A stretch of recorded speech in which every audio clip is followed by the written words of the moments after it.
کہ اگر یہاں پر وہ لوگ بھی آ کر بیٹھ جائیں کہ جو اور قبیلوں کے لوگ ہیں اور متاثرین ہیں اور مسنگ پرسن کے خانوادے ہیں، تو کیا رنگ بنے گا اس ملک کے اندر؟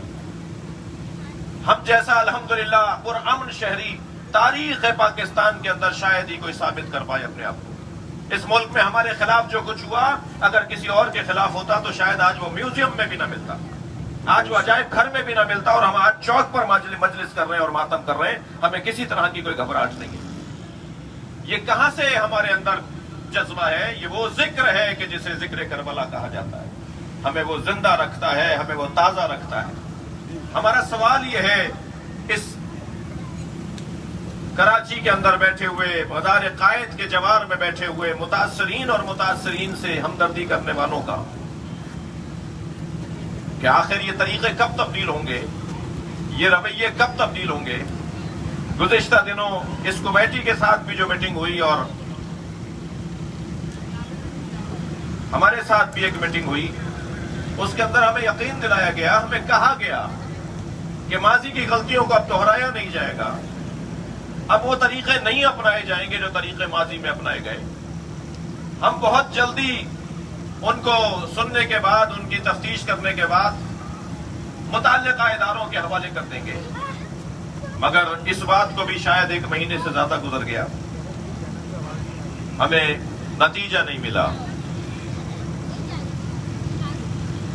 جیسے کہ حضرت علامہ مولانا سید احمد اقبال رضوی حفظہ اللہ نے فرمایا، اور کچھ گفتگو جناب مولانا حیدر عباس آبدی صاحب سے ہو رہی تھی، تو یقیناً ماہ مبارک رمضان ہے، عبادتوں کا مہینہ ہے، اور مجلس اور ماتم اور عزاداری اور مناجات اور دعائیں تو ہماری تو ہمیں تو گٹی میں دی گئی ہے، ہمیں تو ماں کی شکموں سے ہم عزادار بند کر رہے ہیں، ہمیں یہ مسئلہ نہیں ہے، ہم بیٹھے رہیں گے، ہم کہیں نہیں جا رہے ہیں، بلکہ یہ چیز آگے بڑھے گی، اور جب یہ چیز آگے بڑھے گی تو پھر بات آگے بڑھے گی اور مسائل آگے بڑھیں گے۔ لہذا گزارش کروں گا آپ کے توسط سے سول سوسائٹی کے اور مختلف طبقہ زندگی سے تعلق رکھنے والے تمام اداروں سے کہ اس مسئلے کو ذمہ داروں تک ان کو سنجیدگی کا احساس دلائیں اور اس مسئلے کو حل کی طرف لے کے جائیں۔ اور حل یہ بھی نہیں ہے کہ 4 آدمی 6 آدمی 10 آدمی بحال ہو گئے، حل یہ نہیں ہے، حل رویوں کا مسئلہ ہے، طریقوں کا مسئلہ ہے۔ آپ اپنے طریقوں کو بہتر کریں، یا تو کہہ دیجئے یہ طریقہ آئینی ہے تو ہم بھی اس آئین کو پڑھتے ہیں، اس قاعدے کو پڑھیں گے، اس شک کو پڑھیں گے کہ ہاں پاکستان کے آئین میں یہی طریقہ ہے، اور اگر طریقہ یہ نہیں ہے تو پھر وہ طریقہ اپنائیے جو قاعدہ قانون کہتا ہے اور معقول بھی ہے اور عالمی انسانی حقوق کے جو قوانین ہیں ان کے مطابق بھی ہو۔ تو میں پھر ایک مرتبہ مختلف طبقہ زندگی سے تعلق رکھنے والے افراد سے کہوں گا کہ آپ متوجہ ہوں اور اداروں کو متوجہ کریں اور متعلقین کو متوجہ کریں کہ اس مسئلے کو وہ کیسے حل کر سکتے ہیں۔ سرکار دو جہاں ارشاد فرما رہے ہیں کہ تمہیں تقوی دینے کے اللہ اعلان کر رہا ہے لعلکم تتقون، استقامت، اعصاب کی مضبوطی، اعصاب کی مضبوطی۔ اس مہینے میں وجعلتم فیہ من اہل الکرامہ، اللہ تمہیں اس مہینے میں اہل کرامت بنانا چاہتا ہے۔ انفاسکم فیہ تسبیح، سانس لے لو روزہ رکھ کر تو تمہارا سانس لینا تسبیح پروردگار ہے۔ وَنَوْمُكُمْ فِيهِ عِبَادَةٌ، تم اگر سو بھی جاؤ گے تو تمہارا سونا اللہ کی عبادت۔ وَعَمَلُكُمْ فِيهِ مقبول، تمہارا اس مہینے میں عمل مقبول ہے، ذرا کوئی اللہ کا ذکر تو کر لو، اس ذکر پہ تمہیں اجر ملے گا۔ وَدُعَاؤُكُمْ فِيهِ مُسْتَجَاب، دعائیں اللہ کا دروازہ کھل گیا ہے، رحمتوں کا، برکتوں کا، مغفرتوں کا، اس مہینے میں دعائیں مستجاب ہیں۔ فَاسْأَلُوا اللَّهَ رَبَّكُمْ بِالنِّيَّاتِ الصَّادِقَةِ، اللہ سے سچی نیتوں کے ساتھ دعا کرو اور بات کرو۔ وَقُلُوبٍ طَاہِرَةٍ، دلوں کو صاف کرو، اپنے دلوں کو صاف کرو۔ میں اپنے آپ سے کہوں گا، اوصیکم ونفسی، میں اپنے آپ سے کہوں گا کہ ہمارا ایک بہت بڑا مسئلہ اور ہمارے کاموں میں بہت بڑی رکاوٹ دلوں کی صفائی کرنا ہونا ہے۔ دلوں کی صفائی اگر میری ہو جائے، میں اگر دل کا صاف ہو جاؤں تو 50 کام تو شاید سوچنے پہ ہی حل ہو جائے۔ لہذا نبی فرما رہے ہیں کہ قلوب کو طاہر کرو، ان یوفقکم لصیامہ و تلاوت کتابہ، تاکہ اللہ تمہیں اس مہینے میں روزہ رکھنے اور قرآن کی تلاوت کی توفیق عطا فرمائے۔ فإن الشقی من حرم غفران اللہ فی هذا الشہر العظیم، شقی ترین فرد وہ ہے کہ جو اس مہینے میں سانس لے اور اللہ کی مغفرت اسے شامل حال نہ ہو۔ وَاذْكُرُوا بِجُوعِكُمْ، اور یاد کرو، سوچو اس مہینے میں کہ بھوک اور پیاس کیسے لگتی ہے۔ وَعَطْشِكُمْ فِيهِ، تاکہ جوع یوم القیامہ وعطشا، یاد کرو کہ قیامت میں پیاس کیسی ہوگی اور قیامت میں بھوک کیسی ہوگی جب تمہیں روزے میں بھوک اور پیاس لگ رہی ہو۔ تصدقوا علی فقرائکم ومساکینکم وقروا کبارکم وارحموا صغارکم، اور یاد رکھو اس مہینے میں فقراء کو، یاد رکھو مساکین کو، اور بزرگوں کا احترام کرو، اور چھوٹوں پر مہربان اور شفقت کرو، مہربانی اور شفقت کرو۔ وَصِلُوا أَرْحَامَكُمْ، رشتہ داروں کو اس مہینے میں یاد کرو۔ وَاحْفِظُوا أَلْسِنَتَكُمْ، زبانوں کو کنٹرول میں رکھو، اپنی زبان 4 دفعہ سوچنے کے بعد کھولا کرو۔ وَغُضُّوا عَمَّا لَا يُحِلُّ النَّظَرَ إِلَيْهِ أَبْصَارُكُمْ، اور اپنی آنکھوں کو بند کر لو ان چیزوں سے کہ جنہیں اللہ نے حلال قرار نہیں دیا۔ اور ابصارکم وَعَمَّا لَا يُحِلُّ الْإِسْتِمَاعَ إِلَيْهِ أَسْمَاعُكُمْ، اور ہر اس چیز سے اپنا کان بند کر لو جسے اللہ نے سننا جائز قرار نہیں دیا۔ وَتَحَنُّوا عَلَىٰ أَيْتَامِ النَّاسِ يُتَحَنَّنْ عَلَىٰ أَيْتَامِكُمْ، اور لوگوں کے یتیموں کا خیال کرو تاکہ تمہارے یتیموں کا بھی خیال کیا جائے۔ وَتُوبُوا إِلَى اللَّهِ مِن ذُنُوبِكُمْ وَارْفَعُوا إِلَيْهِ أَيْدِيكُمْ بِالدُّعَاءِ فِي أَوْقَاتِ صَلَاتِكُمْ، اور اللہ کی بارگاہ میں اپنے گناہوں کی توبہ کرو اور اپنے ہاتھوں کو اٹھا کر ان کی بارگاہ میں دعا کیا کرو، خاص طور پر جب تم نماز کے اوقات میں ہو۔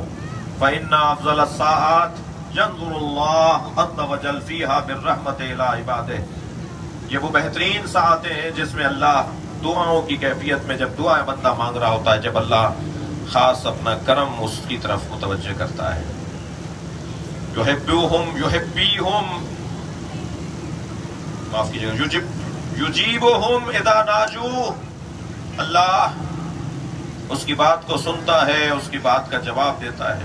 وَيُلَبِّيهِمْ اِذَا نَادُوا، اور تلبیہ لبیک کہتا ہے اللہ جب تم اسے پکارتے ہو۔ وَيُعْطِيهِمْ اِذَا سَأَلُوهُ، اور عطا کرتا ہے جب تم اس سے سوال کرتے ہو۔ يَسْتَجِيبُ لَهُمْ اِذَا دَعْوَهُ أَيُّهَا النَّاسِ إِنَّ أَنفُسَكُمْ مَرْهُونَ بِأَعْمَالِكُمْ، اے لوگو، سرکار فرما رہے ہیں، اے لوگو تم اپنے اعمال کے مرہون ہو، تمہارا مقام، تمہاری حیثیت تمہارے اعمال کے مطابق ہے۔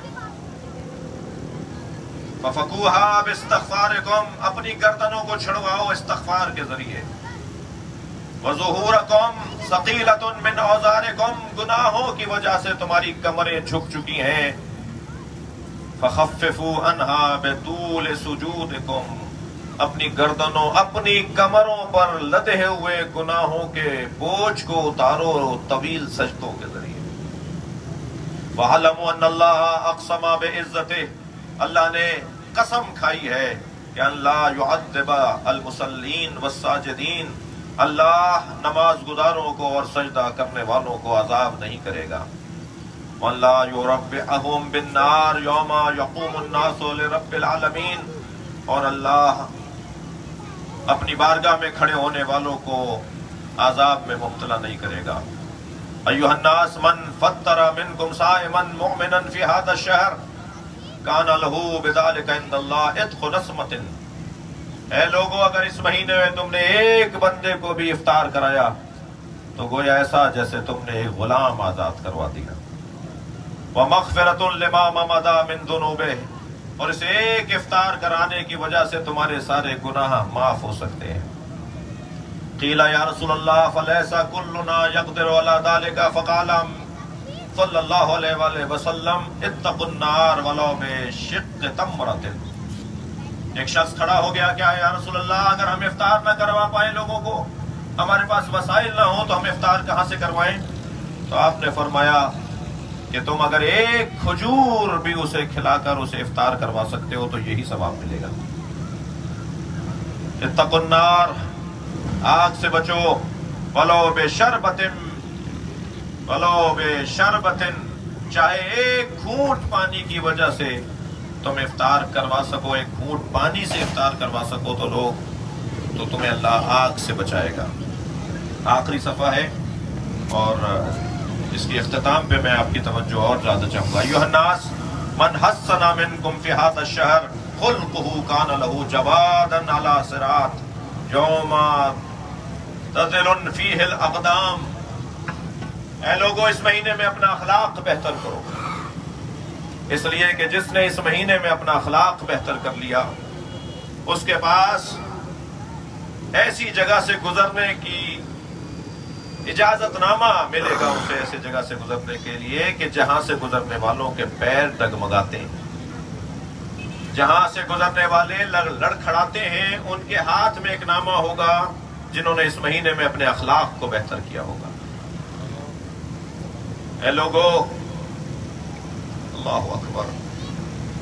ومن خفف فی ھذا الشہر اما ما ملکت یمینہ خفف اللہ علیہ حسابہ. اگر اس مہینے میں تم نے اپنے ماتحت، اپنے نوکروں کا خیال کیا، اپنے ماتحتوں کا خیال کیا، تو پھر اللہ بھی تمہارے حساب میں تمہارا خیال کرے گا. ومن کف فیہ شرہ کف اللہ عنہ غضبہ. اگر اس مہینے میں کوئی اذیت اور آزار سے اپنے آپ کو روکے کہ نہیں مجھے کسی کو تکلیف نہیں پہنچانی چاہیے، تو پھر اللہ بھی تمہیں اپنے غضب سے دور کر دے گا اور اپنے غضب سے تمہیں معاف کر دے گا. فرمایا ومن اکرم فیہ یتیما اکرم اللہ یوم یلقاہ. اگر اس مہینے میں تم نے یتیم کا خیال رکھا تو اللہ قیامت میں تمہارا خیال کرے گا. ومن وصل فیہ رحمہ وصل اللہ برحمتہ. جس نے اپنے رشتہ داروں کا اس مہینے میں خیال کیا اللہ پھر اس کا خیال کرے گا اپنی رحمت کے ذریعے. ومن قطع فیہ رحمہ. اور جس نے اپنے ارحام اور رشتہ داروں کے ساتھ قطع تعلق کیا قطع اللہ عنہ رحمتہ. اللہ اپنی رحمت بھی اسے منقطع کر دے گا. اللہ اکبر. ومن ادى فیہ فرضا کان لہ ثواب من ادى 70 فریضہ. اگر ایک فریضہ یعنی ایک مستحب کام انجام دیا، معاف کیجیے گا، ایک فریضہ، ایک واجب انجام دیا، تو گویا اس مہینے میں اس نے 70 واجب انجام دیے، 70 واجبوں کے برابر اسے ثواب ملے گا. ومن اکثر فیہ من الصلاۃ علیہ ثقل اللہ میزانہ. اگر اس مہینے میں تم نے مجھ پہ درود کثرت سے بھیجا، اللہم صلی علی محمد وآل محمد. آخر تک تمام مومنین و مومنات مل کر تمام جوان پوری قوت اور طاقت کے ساتھ 3 مرتبہ بآواز بلند صلوات.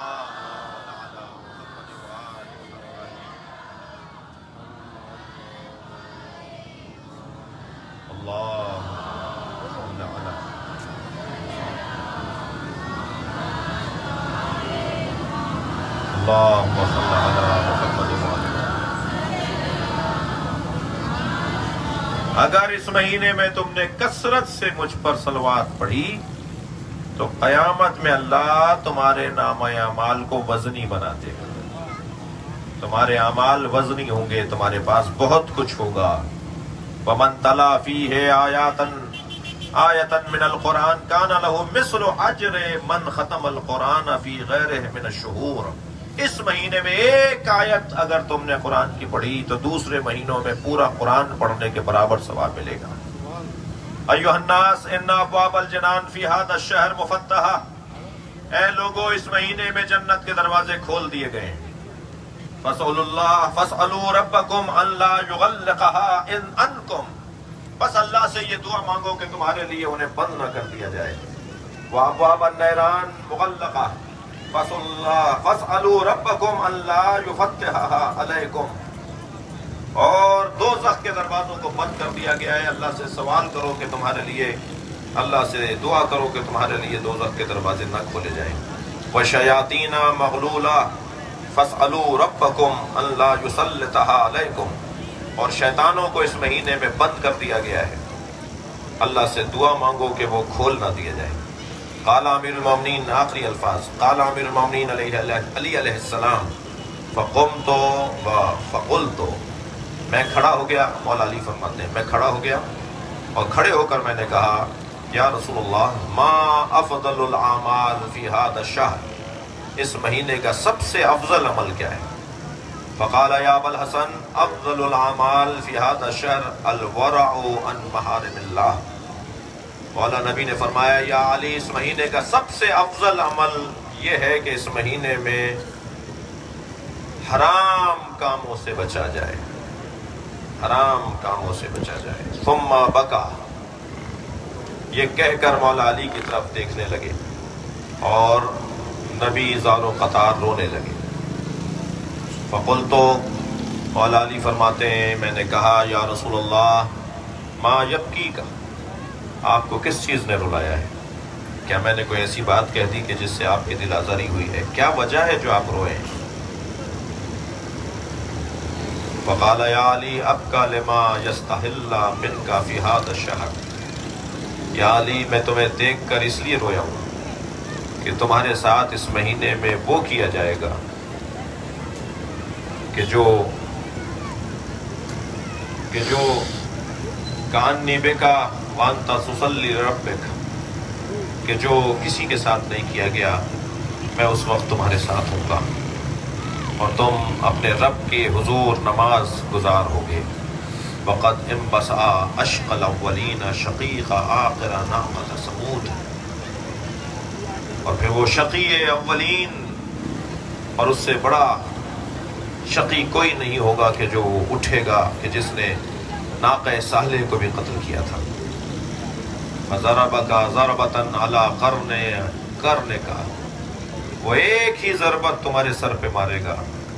فخضب منہا لحیتک، تمہاری داڑھی تمہارے خون سے رنگین ہو جائے گی، خضاب ہو جائے گا تمہاری داڑھی پر تمہارے خون کا.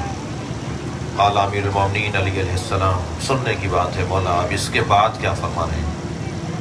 فرماتے ہیں فقلت یا رسول اللہ، میں نے کہا اے اللہ کے رسول وذالک فی سلامۃ من دینی، مجھے بس اس بات کا جواب دے دیں اس وقت میرا دین سالم ہوگا. فقال صلی اللہ علیہ وآلہ فی سلامت من دینک، ہاں اس وقت تم دین کی سالمیت کے ساتھ ہوگے. بہت بڑا ہدف ہے میرا اور آپ کا کہ ہم مریں تو مسلمان مریں، مریں تو اہل بیت کے چاہنے والے مریں، مریں تو جس نظریے پر زندگی گزاری اسی نظریے پر مریں، دین ہمارے ہاتھ سے نہ گیا ہو. ثم قال یا علی من قتلک فقد قتلنی، یا علی جو تمہیں قتل کرے گا اس نے گویا مجھے قتل کیا. ومن ابغضک فقد ابغضنی، جو تم سے نفرت کرے وہ مجھ سے نفرت کرتا ہے. ومن سبک فقد سبنی، جو تمہیں گالی دے، جو تمہیں سب کرے، جو تمہیں لعن کرے، جو تمہاری توہین کرے اس نے گویا مجھے لعن کی ہے. لأنک منی کا نفسی، تم میرے ساتھ ایسے ہو جیسے میری جان. روحوں کا من روحی، تمہاری روح میری روح ہے. وطینتوں کا من طینتی، تمہاری سرشت، تمہاری فطرت، تمہاری طینت میری طینت ہے. ان اللہ تبارک و تعالی خلقنی وإیاک واصطفانی وإیاک. اے علی، اللہ نے مجھے اور تمہیں خلق کیا اور مجھے اور تمہیں منتخب کیا. اور کیسے منتخب کیا؟ واختارنی للنبوہ، مجھے نبوت کے لیے منتخب کیا. واختارک للامامہ، اور تمہیں امامت کے لیے منتخب کیا. ومن انکر امامتک فقد انکر نبوتی، جو تمہاری امامت، ومن انکر امامتک فقط انکر نبوتی، جس نے تمہاری امامت کا انکار کیا اس نے میری نبوت کا انکار کیا۔ یا علی انت وصی و ابو ولدی، یا علی تم میرے وصی ہو اور میرے بچوں کے باپ ہو۔ و ابو ولدی، بتو جو ابنتی، اور تم میری اکلوتی بیٹی فاطمہ کے شوہر ہو۔ وخلیفتی علی امتی فی حیاتی و بعد موتی، تم میری زندگی میں میری امت پہ خلیفہ ہو، میری رحلت کے بعد میری امت پہ میرے خلیفہ ہو۔ یہ جو ہم خلیفہ بلا فصل کہتے ہیں اور پھر بعض لوگوں کو پریشانی ہوتی ہے، انہیں میرا ایک سوال ہے، ہم یہ حدیث رکھتے ہیں جن لوگوں کی ترتیب میں لا کر تم مولا کائنات کو چوتھا خلیفہ سوچ رہے ہو، مولا ان گنتی میں نہیں ہے، مولا کی اس گنتی میں حساب نہیں ہے، مولا نبی کی زندگی میں نبی کے خلیفہ ہیں۔ فرما رہے ہیں سرکار، اور یہ حدیث اہل سنت کی کتابوں میں کثرت کے ساتھ، یعنی بہت آرام سے ہم حوالے دے سکتے ہیں کہ نبی نے فرمایا تم میرے خلیفہ ہو میری امت میں فی حیاتی و بعد موتی، میری زندگی میں بھی میری امت پہ خلیفہ اور میرے بعد بھی۔ امروں کا امری و نہیوں کا نہی، تمہارا کہنا میرا کہنا ہے، تمہارا منع کرنا میرا منع کرنا ہے۔ اقسم بالذی بعثنی بالنبوۃ وجعلنی خیر البریہ انک لحجۃ اللہ علی خلقہ وامینہ علی سرہ وخلیفتہ علی عبادہ، میں قسم کھاتا ہوں اس اللہ کی جس نے مجھے نبی بنایا ہے، جس نے مجھے بہترین مخلوق بنایا ہے۔ تم اللہ کی حجت ہو اللہ کی مخلوق پر، تم اس کے اسرار کا امین ہو، اور تم خلیفہ ہو اللہ کے اس کے بندوں پر۔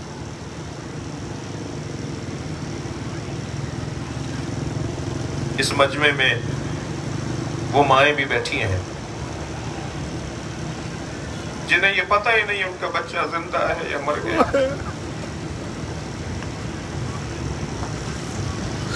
ہمارے سینے میں کیونکہ ماں کا کلیجہ نہیں ہے تو ہمیں آگ بھی وہ نہیں لگی ہوئی۔ کوئی پوچھے اس ماں سے کہ جس کا بچہ اتنی مدت سے اس کی آنکھوں سے اوجھل ہے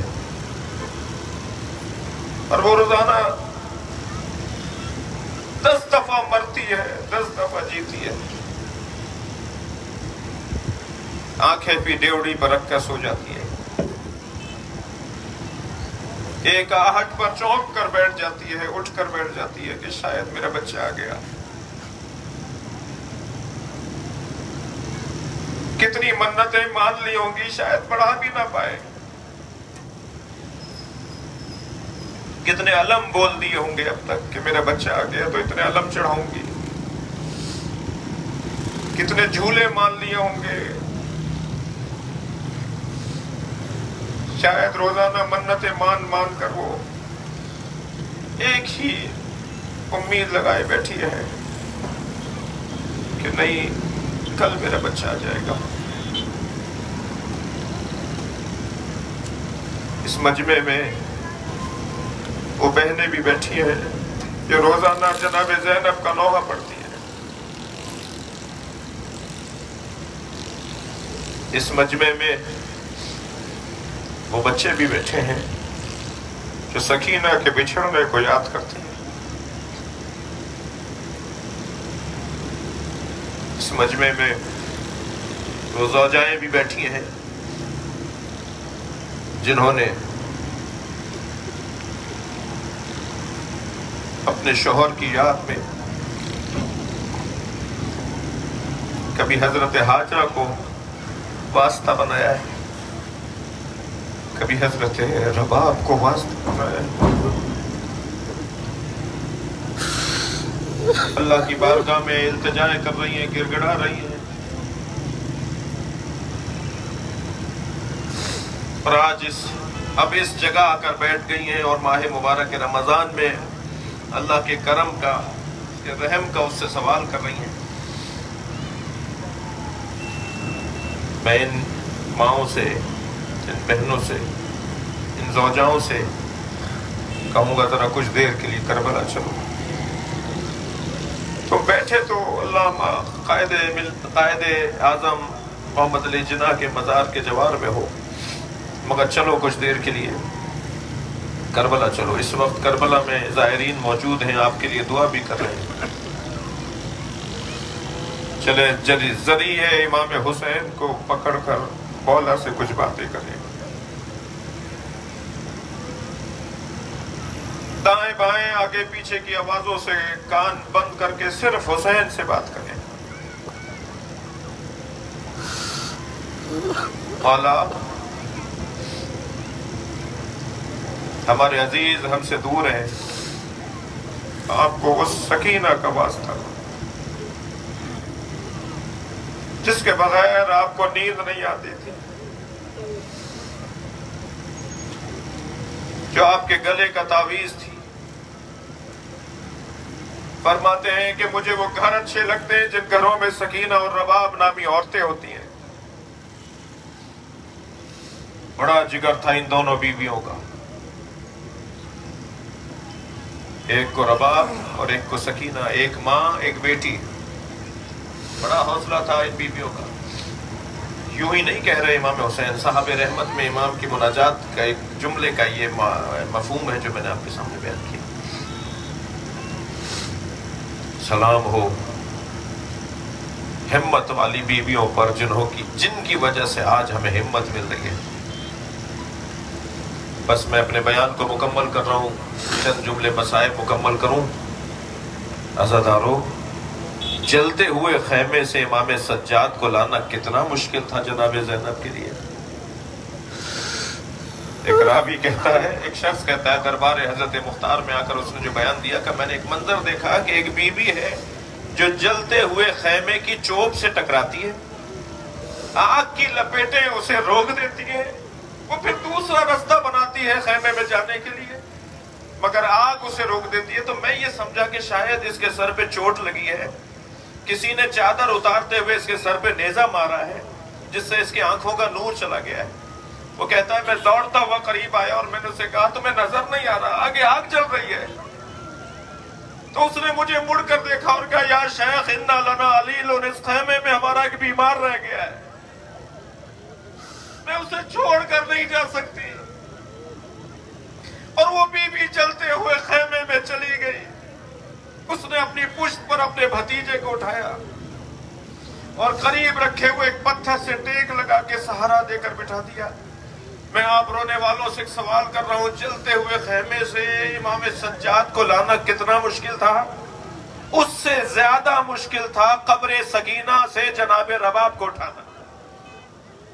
جب بی بی کو اٹھا کر لاتے تھے بی بی پھر چلی جاتی تھی، بی بی کو لاتے تھے بی بی پھر چلی جاتی تھی. جب جناب زینب نے کہا بھابی قافلہ تیار ہے، فرمایا میرا مدینے میں کون ہے؟ میری بچی زندان میں اکیلی ہے. کس مشکل سے جناب رباب کو قبر سکینہ سے اٹھایا، اس کا بیان بہت مشکل ہے. خیمے لا کر محمل میں بٹھایا، ہماریاں تیار تھی، قافلہ چل رہا تھا. جیسے ہی قافلہ آگے بڑھا شام کی عورتوں نے آوازیں لگائی یا زینب الوداع الوداع یا زینب. جناب زینب نے محمل کا پردہ ہٹایا، شام کی عورتوں سے خطاب کر کے کہا مجھ پر ایک احسان کرو گی؟ سب نے جواب دیا بی بی حکم کریں گی. قبر سکینہ کی طرف اشارہ کر کے کہا میری بچی کو اکیلا نہ چھوڑنا. اللہ آپ کو جناب سکینہ کی قبر کی زیارت کا شرف عطا کرے. جب آپ جائیں نا تو جالی سے قبر کو ضرور دیکھیے گا، زری کی جالی سے قبر سکینہ کو ضرور دیکھیے گا. آج بھی شام کے دیہات کی عورتیں کھلونے لا کے ڈالتی ہیں اور ایک نوحہ پڑھتی ہیں تمہاری پھوپھی سے وعدہ کیا تھا تمہاری قبر پر آتے رہیں گے. اللہ لعنت اللہ علی قوم الظالمین. یا اللہ اس ذکر کے تصدق ہماری حاجت، ہماری تیری بارگاہ میں جو التجا ہے، ہمارے عزیز جو لاپتہ ہیں ان کو بحالی عطا فرما، وہ ظاہر ہو جائیں، جو حکومت اور اداروں نے طے کیا ہوا ہے اس کے مطابق ظاہر ہو جائیں، ہمیں نظر آ جائیں، ہمیں معلوم ہو جائے کہ وہ کہاں ہیں. یہ دن ہمیں دیکھنا نصیب فرما، ہم سب کی عاقبت بخیر فرما، امور مسلمین کی اصلاح فرما، پاکستان کو سالمیت عطا فرما، اس مملکت کو ترقی عطا فرما، امام زمانہ کے ظہور میں تعجیل فرما. التماس کروں گا، مغفرتوں کا مہینہ ہے، برکتوں کا مہینہ ہے، اپنے مرحومین کے لیے ایک سورہ فاتحہ تلاوت